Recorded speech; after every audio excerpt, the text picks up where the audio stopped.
Welcome to the Jamesburg Presbyterian Church.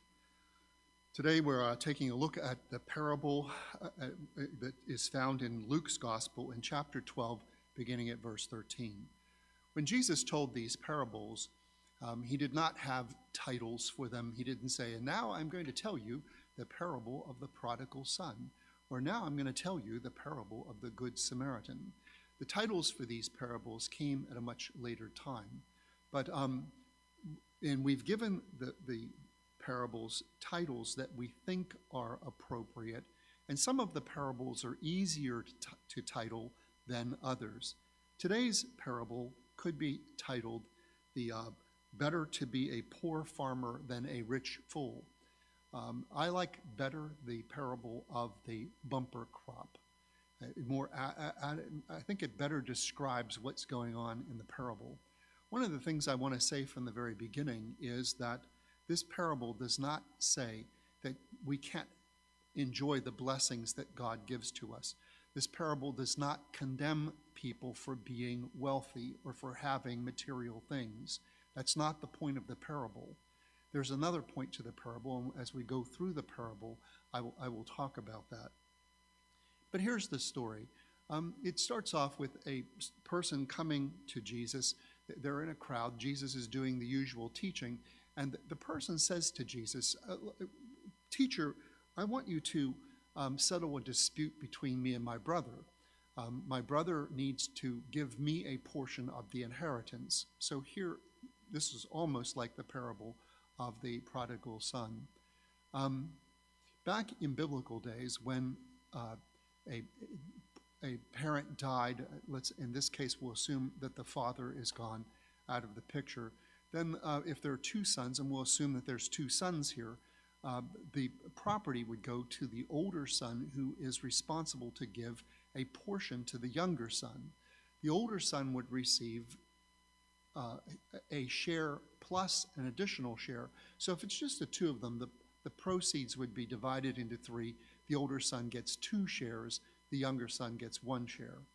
Now, if a parent did not have any sons, they had daughters, then the proceeds of the inheritance would go to each daughter in an equal amount. The daughters would be then required to marry within the tribe of the father, thereby keeping the property within the tribe of the father. So in this case, the assumption is that there are just 2 sons. The older brother is retaining all of the assets. So the younger brother, and we're going to assume that it's the younger brother because he doesn't have anything, comes to Jesus and says, "I want you to make this right for me." Jesus says, "I'm not an arbitrator or a judge of these kinds of things. But you need to watch out for greed, and you need to know that a person's life is not defined by the possessions that they have." Now, Jesus isn't saying that the younger son doesn't have a legitimate complaint. Jesus is not saying that the younger son is all focused upon greed, but Jesus is saying that even though this isn't happening, don't define yourself by the material things that you will get or you're not getting. That's not what life is about. Just a sermon moment. We all know, and I've certainly seen it throughout my ministry, where people get into disputes at the time of death over inheritances. And oftentimes we see this kind of thing where a member of the family assumes responsibility for all the assets and doesn't share any of the assets with others. More families have problems as a result of death, sometimes weddings too, but more families have problems with each other at the time of death over these kinds of things. So the admonition, do not define yourself by material things, whether you're right or wrong, do not define yourself by material things, is always good advice. So Jesus then tells a parable, and it's about a bumper crop. There's a farmer in it. Yes, there are some other things in the parable, but it's primarily about the bumper crop. And here's what happens. A farmer plants the field. It probably does the generous scattering of seed, broadcast scattering. And what happens is this year is a particularly good year. The crop produces more than was ever expected, more than has ever been produced in the past. So the farmer now has some choices when it comes harvest time. One of the choices that he has, which he figures out all on his own, is that he could store all of this and keep all of this for himself and therefore never have to work again. You know, he's done so well with this crop, which is unimaginable. Even grain wouldn't keep for the rest of your life, but he has done this thing where he has all of the produce, and he's going to store it for himself. So he tears down his barn and keeps it for himself. And what he says, and this is part of the problem for this farmer, not the fact that he built a bigger barn to store everything. He says, I will keep all of this for myself. I will eat, drink, and be merry. I will eat, I will drink, I will be merry. I will have all these things for myself. I don't have to do anything more for anybody else or even myself. I've got it all. And then Jesus brings in the punchline, and he says, what good does all this do you if you lose your life tonight? He said, therefore, do not be rich unto yourself, be rich unto God. And the line, verse 21, reads as follows: this is how it will be for anyone who stores up for him or herself, but is not rich toward God. So the problem here is being self-centered. Part of this bumper crop could have been used to help some others. Maybe some people in the community are in need. Maybe some people in the community don't have enough. And this man could assume that, well, next year is another year. I'll also be able to harvest.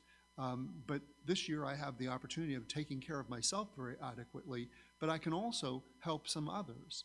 And that would have been, from Jesus' perspective, a better choice.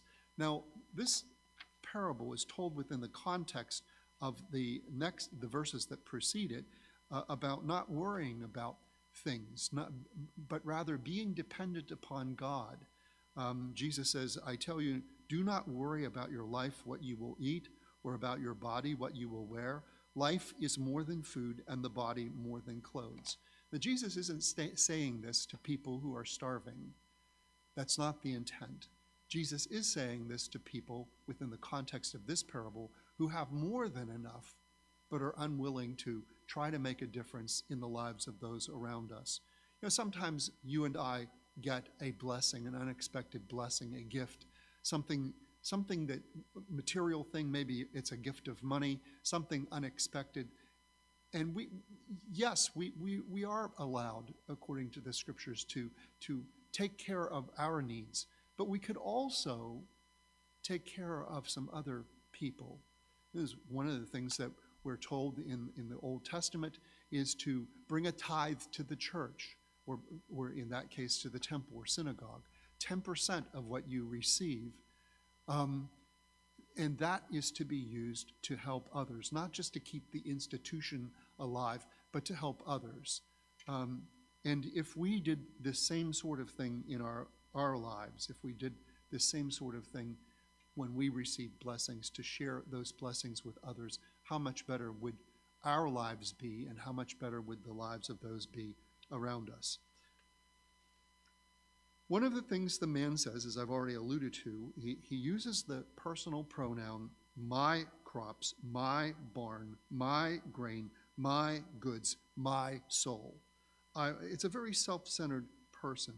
And he's dependent upon himself. There's no dependence upon God. There's no issue or statement in this in which the man says, you know, God has blessed me, and I'm grateful for that blessing.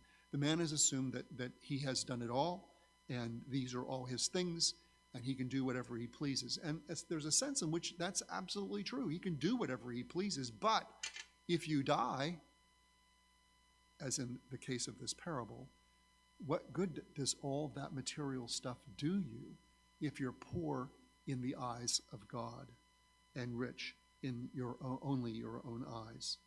So this man lays up treasure for himself, but doesn't do anything for anyone else. The four takeaways from this parable is a caution against preoccupation with possessions.